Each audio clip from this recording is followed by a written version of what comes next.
Hola Javier, ¿cómo estás? ¿Qué tal, Carolina? Un gusto enorme estar contigo. Bueno, el gusto es nuestro, ¿eh? Porque nos has bajado al común de la gente lo que es la economía, que a veces es muy inentendible. Vos lo hacés realmente en un lenguaje que todos llegamos a comprender. No sabemos si después en realidad eso se traduce a una mejoría, pero por lo menos nos ayudás a entender un poco más qué es lo que va sucediendo en nuestra bendita economía argentina, Javier. Bueno, eso es porque a lo largo de mi vida tuve la dicha de tener excelentes profesores. Yo siempre digo que una de las cosas que más me ayudaron en la tarea de ser un buen divulgador es, por ejemplo, haber tenido en matemáticas, en las distintas materias de matemáticas, profesores matemáticos. Los matemáticos tienen una característica de tomar problemas muy complejos y volverlos muy fáciles, o sea, y muy fácil de transmitir. Y como dentro de las materias que yo en alguno de estos últimos 30 años he dado clases, ha sido economía matemática, además estoy acostumbrado a tomar problemas extremadamente complejos y tratar de volverlos simples. Creo que tiene que ver con eso más que nada. ¿Y cómo ves? Arranquemos por ahí, después hablamos un poco de tu historia de vida, que no tiene en muchos aspectos que ver con la economía, pero después lo hablaremos. ¿Cómo ves la economía hoy en la Argentina? ¿De qué depende? ¿Cuáles son los factores que llevan a nuestra economía hoy para un lado o para el otro?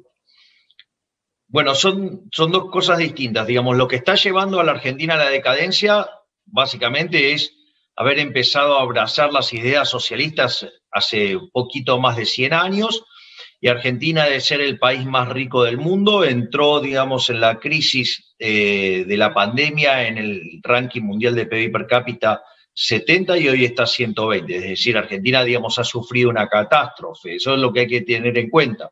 De hecho, Argentina, de ser, digamos, de nuevo, la primer potencia mundial, hoy en América Latina, en el ranking del PIB per cápita, está de la mitad de la tabla para abajo, y cuando vos lo tomás al tipo de cambio paralelo, que es al que hay dólares y no al que no hay, ahí, digamos, Argentina está en el furgón de cola, es decir, es uno de los países más pobres de la región, está al nivel de Belice, está debajo de Paraguay, y eso para tener un orden de magnitudes que se traduce en cerca del 50% de pobres, más del 10% de argentinos que son indigentes, es decir, no le alcanza para comer. Si Argentina estructuralmente está en algo que claramente es una decadencia furiosa, y que si no cambiamos la situación, digamos, en 50 años vamos a ser la villa miseria más grande del mundo. Ese es el marco general, si vos querés. Después tenés la coyuntura particular de la economía de hoy, que inexorablemente Argentina va a estallar. Es decir, cuando vos mirás los elementos de la economía argentina, todos muestran que va a estallar. A ver, vamos a ponerlo en estos términos. Las grandes crisis argentinas se dan por déficit fiscal. La del Rodrigazo en el 75 estalló con un déficit fiscal de 14 puntos del PBI. La tablita cambiaria en el 82, sí, estalló con 11. La hiperinflación de Alfonsín en el 89 con 9. La convertibilidad en el 2001 estalló con 7. El año pasado terminamos 8,8% de déficit fiscal, o sea, número de crisis, y, digamos, una parte del gobierno queriendo aumentar el déficit fiscal. Con lo cual, digamos, la explosión es inexorable. Si miro el plano monetario, así como tengo una base monetaria, tengo escondida dentro del balance del Banco Central una base monetaria y media con el nombre de LELIX y PASES, o sea, algo que podría multiplicar por 2,5 la cantidad de dinero en 30 días, o sea, es como tirar nafta al fuego. Cuando miro, digamos, la situación real, Argentina el año pasado fue la economía, digamos, que más cayó en el G20, cayó el triple que el resto del mundo y mandó a la quiebra a decenas de miles de empresas. Entonces, a ver, digamos, lo mires por donde lo mires, esto está al borde de estallar, y que cualquier, digamos, que en realidad está estallado esto, porque pensá que Argentina no expande su PBI desde el 2011, y si todo saliera como el gobierno quiere este año, estaríamos 18% abajo que lo del PBI per cápita del 2011. O sea, esto es un desastre. Lo único que falta es como esa explosión mega final que estamos acostumbrados a ver en los argentinos, y eso puede pasar en una situación donde se dé una crisis política y eso genere, digamos, una caída de la demanda del dinero, es decir, que la gente quiera salir a comprar dólares todos juntos, y ahí es cuando empieza el estallido final. Pero, digo, la verdad que está todo para digamos, la explosión es inexorable. La única pregunta es cuándo, y eso el tiempo es de Dios. ¿Qué opinas de Guzmán? Bueno, digamos, Guzmán a cada paso, digamos, confirma lo que siempre dije, que es un incompetente y que no está a la altura del cargo. Es decir, lo que pasa es que Guzmán es espantoso. Ahora sucede que el Instituto Patria es millón de veces peor. Entonces, digamos, o sea, es como que la gente ahora dice, bueno, son tan malos los otros que, bueno, por lo menos, o sea, digamos, por lo menos es más educado, por decirlo de alguna manera. Pero para que la gente entienda, ¿qué nivel de injerencia tiene un ministro de Economía en un gobierno argentino? Puntualmente, ¿qué es lo que estamos analizando? Y si querés, comparativamente, un ministro de Economía en otro país, en un país del primer mundo, ¿qué nivel de injerencia tiene? Bueno, a ver, los problemas económicos en Argentina siempre son acuciantes, o sea, uno de los grandes problemas es que la gente en Argentina cree que por donde pasa la solución de la economía es todo lo contrario a lo que hay que hacer. A ver, te lo presento de otra manera. En todo el mundo entienden, digamos, que la inflación es siempre en todo lugar un fenómeno monetario y entonces lograron domar la inflación. Bueno, en Argentina eso se discute. Acá, digamos, el gobierno quiere controlar la inflación controlando precios y los opositores le critican y dicen que no, bueno, que en realidad el problema es que controlan mal los precios. O sea, me comprendés que tanto de un lado del otro, digamos, o sea, tienen un problema ¿cómo decirlo?, de ignorancia económica que es brutal. Es decir, además, o sea, la educación pública, o sea, por ejemplo, las universidades públicas, o sea, se encargan de adoctrinar economistas para pensar estas estupideces de que la inflación es multicausal. Entonces, digamos, ¿por qué es clave eso? Y porque entonces, en lugar de creer que el responsable es el gobierno del problema inflacionario, le echa la culpa a todos los demás. Bueno, es el negocio que quieren los políticos. Entonces, es muy complicada la situación porque, digamos, vos tenés que estar discutiendo todo el tiempo que el círculo es un círculo y que no es un cuadrado. ¿Me comprendés? Es decir, eso es una dificultad muy grande de tener que lidiar con gente tan ignorante. Y en otros países del mundo es más fácil, porque digo, a nadie se le ocurre cuestionar la naturaleza monetaria y la inflación. Entonces, pero igual lo que hay que entender es que el ministro de Economía tiene el poder en función del poder que le dé el presidente. Yo claro, te voy a decir por eso te hacía esa pregunta, porque yo no sé si la población en general tiene la misma sensación que yo, que es, hay un ministro de Economía, pero en realidad el que toma las decisiones es el presidente, lo cual está bien, ¿no? Porque es el poder ejecutivo central, pero como en cualquier métier, digo, hoy estamos en pandemia y el presidente y todos los presidentes tienen un equipo consultor que son epidemiólogos, bueno, y que los escucha y que los consulta y que se reúne todas las semanas. En este caso me parece que también debería ser así, ¿no? Quien acompañe en economía debería tener un peso mayor para después la decisión final del presidente. A ver, yo te voy a contar digamos, algo que creo que va a ordenar este punto que vos estás buscando, Carolina. Acorde a un trabajo realizado por Gerardo de la Paulera, que es el historiador, es un economista que es historiador, sí, que desde mi punto de vista es el mejor de Argentina. Digamos, es economista, estudió en Chicago, fue alumno de Friedman y tiene, digamos, una visión de la historia muy impresionante, con varios títulos muy importantes en términos de, no solo que son buenos libros, sino que además, o sea, se vendieron mucho. Dentro de esas cosas, él junto a dos colegas, a Bossoli e Irigoyen, ¿sí? Él hizo un trabajo que se llama Passing the Buck, y lo que hizo fue evaluar todos los gobiernos de la historia argentina con un mismo indicador, o sea, desarrolla ese indicador a lo largo de la historia y evalúa. A partir de eso, él deriva que el mejor gobierno de la historia argentina, digamos, o sea, es el primer gobierno de Menem, el segundo gobierno de Menem queda tercero, después se ajusta por el tema de las privatizaciones, que lo acusaban, que vendió la joya de la abuela y todas esas cosas, y como es un elemento que hace el déficit fiscal, es importante, entonces, igual el primer gobierno sigue primero y el segundo cae al sexto lugar.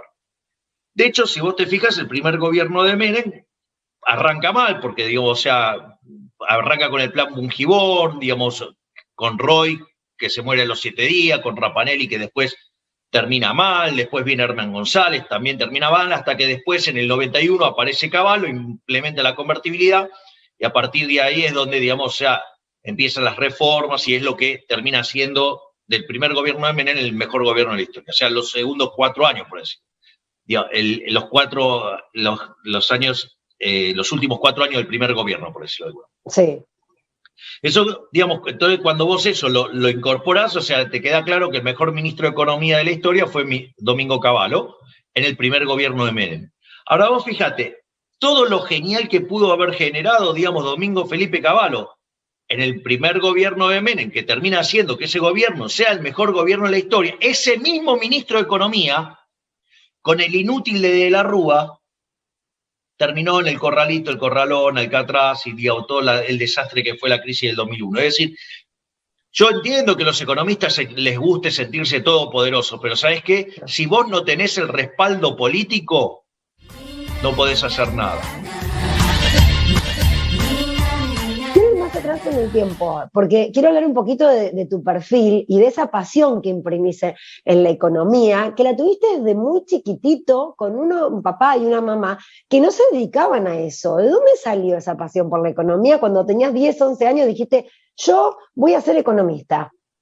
Sí, yo decidí ser economista a los 11 años durante la crisis del 82. Justamente la de la tablita cambiaria. Una de las cosas que yo veía es que veía a la gente corriendo atrás del dólar, atrás de que si la tasa de interés, que esto, que el otro, digamos, los veía todos muy alterados por eso. Y veía personas que de repente estaban muy bien, pasaban a estar mal, personas que estaban mal, pasaban a estar bien.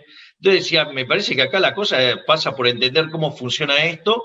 Y es por eso, digamos, que en ese momento, digamos, mi intención era ser economista, o sea, y la verdad que, digamos, no me arrepiento de la decisión, digamos, que tomé en aquel momento, que la reconfirmé en el año 89 y que la vivo con tanta pasión y que tanto la disfruto. O sea, para mí la economía es muy divertida, o sea, yo me divierto haciendo economía, eso es lo que pasa. Bueno, y eso se nota, y eso lo traducís y lo imprimís en cada uno de tus conceptos. Pero además sos un fanático de la música, tenías un grupo tributo a los Rolling, y además jugaste el fútbol en Chacarita, ¿llegaste a integrar el plantel de primera? Sí, sí, es verdad, las dos cosas son verdad. En el año 89, yo, digamos, con 18 años, porque si bien yo soy del año, yo nací en 1970, digo, cumplo años a fin de octubre, entonces, o sea, es como que paso la mayor cantidad del año sin cumplir, sin el año cumplido, por decirlo de alguna manera, en términos de, porque alguien dirá, pero haces la cuenta como si fueras un 71, no, lo que pasa es que cumplo muy cerca de fin de año. Claro. Entonces, ¿qué es lo que pasa? Yo, digamos, en el año 89 estaba en el plantel profesional de Chacarita y mi mamá me pidió que la acompañara al supermercado, y cuando yo estaba en el supermercado, digo, obviamente, digamos, estaba ahí para ayudarla a cargar las cosas, el chango, estaba apoyado en el chango, así, ¿viste? Digo, en el chango así, y yo veía que pasaban en ese momento unas chicas que usaban como una suerte de pistola con la cual remarcaban los precios, con lo cual pasaban, estaban subiendo los precios y la gente se tiraba arriba de la mercadería. Entonces yo dije, digo, pero como si los precios están subiendo, ¿por qué la cantidad demandada no baja y la gente se está agolpando ahí? Y entonces eso, digo, me generó un ruido en la cabeza, digo, o lo que estoy estudiando está todo mal, o soy un imbécil que no entiende nada. Entonces la solución de dignidad hizo que dejara de jugar al fútbol y me dedicara a estudiar intensivamente, y a los 20 años escribí mi primer artículo académico que se llama La hiperinflación y la distorsión en los mercados. O sea que sí, digamos, o sea, yo estaba jugando al fútbol y dejé de hacerlo porque era una actividad que yo le dedicaba 6 horas por día de entrenamiento, y ahí me pasé a dedicar a jugar al fútbol, de jugar al fútbol pasé a estudiar, y en la transición me armé una banda de rock que se llamaba Everest y justamente hacíamos covers de los Rolling Stones, exactamente. ¿Seguís despuntando el vicio o ya no? La música ya no, por lo menos no activamente, quiero decir. A ver, si parte del vicio es ver a los Rolling Stones, los vi 14 veces. Un montón. Si parte del vicio es cantar, no, porque, digamos, o sea, es más, de hecho, cuando empecé a salir con Daniela, la cantante, Sí. De hecho, en uno de sus recitales me hizo cantar y, bueno, digamos, o sea, y la verdad que viendo a alguien que canta bien en serio te da vergüenza, o sea, digo, claro, o sea, pero, pero sí, igual era divertido, o sea, porque digo, con Daniela nosotros nos divertíamos mucho. eh, y de repente, por momentos nos poníamos a cantar y esas cosas, y bueno, y Y lo así, disfrutaban, y claro, además y los así. vinculaba. ¿Qué pasó con Daniela? ¿No está más? Porque hacían linda pareja. Sí, lo que pasa es que teníamos un problema de inconsistencia de agenda, Ah, y la verdad es que hasta en cierto sentido hasta me parecía injusto, digamos, la cantidad de tiempo que me daba Daniela acompañándome y yo tenía hasta la sensación de que ella descuidaba su carrera. Y, y, me, y la verdad es que cuando ella me dijo que no sigamos más, a mí me pareció correcto, porque en el fondo, digamos, ella estaba todo el tiempo acompañándome y eso, digamos, inexorablemente iba a dañar su carrera. qué Entonces, poco egoísta, qué bueno lo que decís, qué poco egoísta. bueno, pero es que, digamos, o sea, Daniela siempre fue muy generosa conmigo y siempre, digamos, se portó muy bien. Hemos tenido una relación muy, muy linda, pero esa incompatibilidad de agendas, o sea, inexorablemente iba a terminar causando daño. Entonces, Sí, eh, fue mejor, digamos, dejarlo así, porque, digamos, o sea, además Daniela es muy inteligente y eso, digamos, hace que vos veas que la dinámica tarde o temprano, digamos, va a generar algún estallido. sí, va a Entonces, erosionar la relación, claro, sí, claro, sí. entonces nos pareció que era mucho mejor, digamos, discontinuar algo, pero que quede solo lo bueno sin que haya cosas malas. ¿Me entendés? Entonces nosotros nunca tuvimos una pelea, nunca tuvimos, digamos, un cruce, nada, ¿me entendés? O sea, Sí. pero dijimos, bueno, miramos los datos y decimos, así, digamos, o sea, esto va a terminar mal, o sea, Bueno, y tengo que preguntarte a propósito de este vínculo o en general, sos maestro de tantra, ¿practicaban sexo tántrico? Esto que muchas veces lo hemos escuchado, pero no muchos lo han practicado. sí, sí, digamos, yo tuve acceso al material bibliográfico por parte de un profesor de yoga que era alumno mío en la universidad y a partir de ahí, digamos, empecé a estudiar, a leer y bueno, y obviamente a poner en la práctica. Y sí, digamos, eso, digamos, practico sexo tántrico desde los 25 años aproximadamente, o sea, hace 25 años. Pero no es el único sexo que se practica, aquellos que practican sexo tántrico, ¿no? Es como una variante, No, para no, no, digamos, entenderlo. no, vos, digamos, o sea, vos, digamos, haces de tu, digamos, acciones sexuales lo que se te dé la gana, digamos, o Sí. sea, yo, digamos, o sea, eh, digamos, practico Es una tantra, o opción, sea, quiero decir, es una opción claro, que sí, tenés, que podés claro, hacerlo porque tenés la capacidad para llevarlo adelante o no. sí, igual hay tres tipos de sexo tántrico, no hay uno solo, está, digamos, el blanco, el negro y el rojo. O sea, el blanco, Ajá. digamos, es más espiritual, o sea, si bien, digamos, hay penetración, digamos, es toda una cosa mucho más concentrada en las miradas, en lo espiritual, sí, y mucho más tranquilo, por decirlo de alguna manera, en el plano físico. Por otra parte, el tantra negro, el negro tiene que ver con la tierra, con lo terrenal, y es mucho más fuerte, o sea, y eso, digamos, o sea, tiene muchísima más intensidad.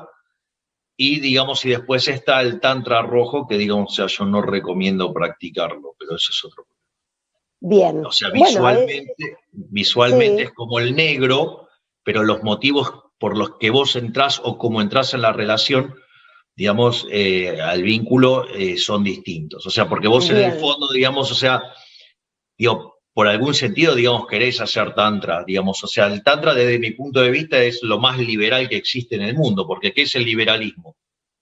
¿Quién es exitoso en el liberalismo? Aquel que logra servir al prójimo con un bien de mejor calidad, mejor precio. Bueno, vos acá, digamos, o sea, el concepto fundamental del Tantra es que vos experimentás placer a partir de hacer experimentar placer a tu contraparte. Exacto. Mira, me mata porque metes economía en lo sexual.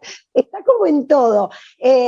Javier, sos un provocador nato. Esto es algo dicho y visto.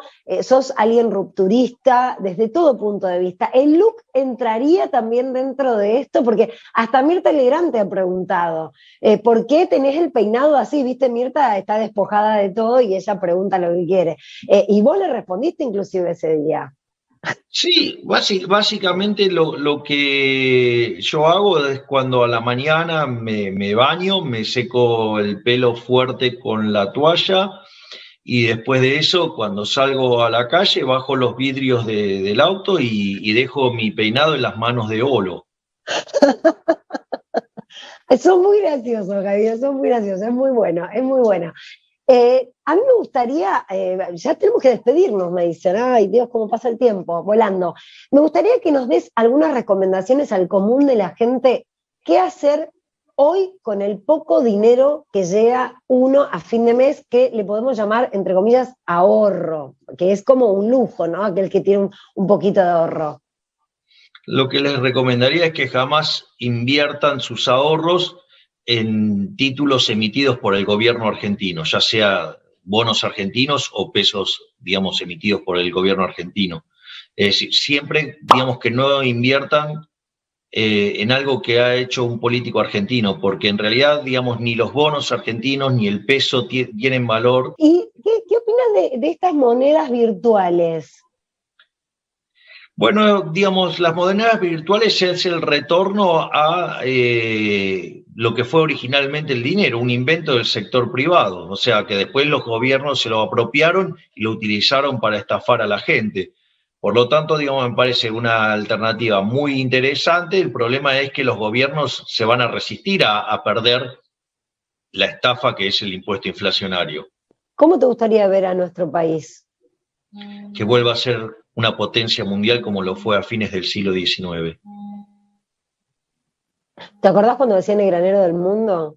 Quedó tan lejos eso. Bueno, está bien, digamos, o sea, quiero que seamos de vuelta una potencia mundial. Javier, ¿algo más que quieras decir para cerrar también mirando hacia el futuro como una especie también de mensaje de alguien que entiende muchísimo de todo lo que está pasando? Que nunca la libertad te va a llevar a estar peor. O sea, más libertad siempre es estar más, digamos, mejor preparado o tener mejores condiciones para estar mejor.